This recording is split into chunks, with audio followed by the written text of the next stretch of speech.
আসসালামু আলাইকুম, কেমন আছেন সবাই? আশা করি ভালো আছেন। তো আজকে বানালাম পুডিং।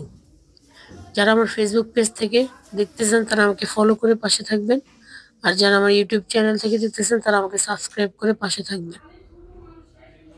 সবাই আমাকে সাপোর্ট করবেন। তো আজকে আমার ঠান্ডা লেগে গলাটা ভেঙে গেছে, তো কেউ কিছু মনে করবেন না, ভিডিওতে তো ভয়েস দিতেই হবে। তো এখানে আমি 1.5 কেজি দুধ নিয়ে নিছি, এটাকে জাল করে আমি 1 কেজি করব।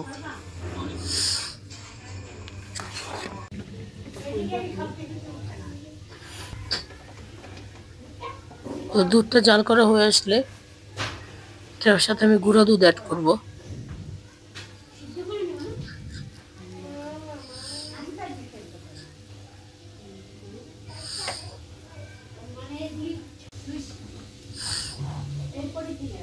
দুধ জাল করা হয়ে গেছে, এখন গুঁড়া দুধ অ্যাড করবো এখানে।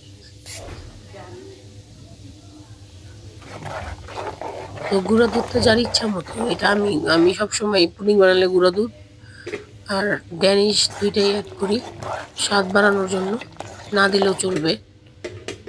আমি একটা বড় পুডিং বানাবো।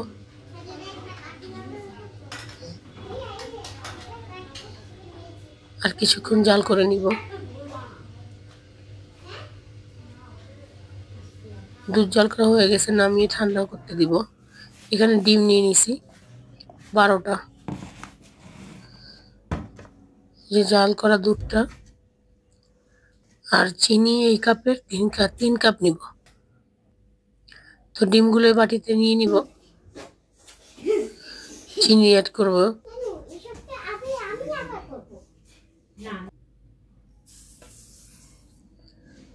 কাঁটা চামচ দিয়ে ভালো করে ফেটে নেব এটা। এখন দুধটা ঢেলে দিব। আমার আগের পাত্রটা ছোট হয়ে গেছে, তাই বড় একটা পাত্র নিয়ে নিলাম। এখন ড্যানিশ দুধ দিয়ে দিব।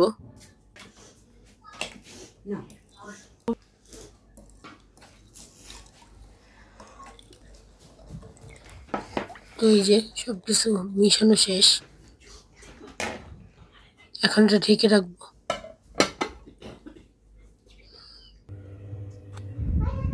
এখন ক্যারামেলটা তৈরি করব। এখানে 1/2 কাপের মতো চিনি দিছি।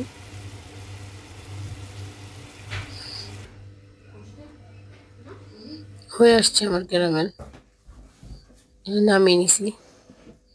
ক্যারামেলটা ঠান্ডা হয়ে গেছে, এখন পুডিং এর জন্য যে মিশ্রণটা ওটা ঢেলে দিব।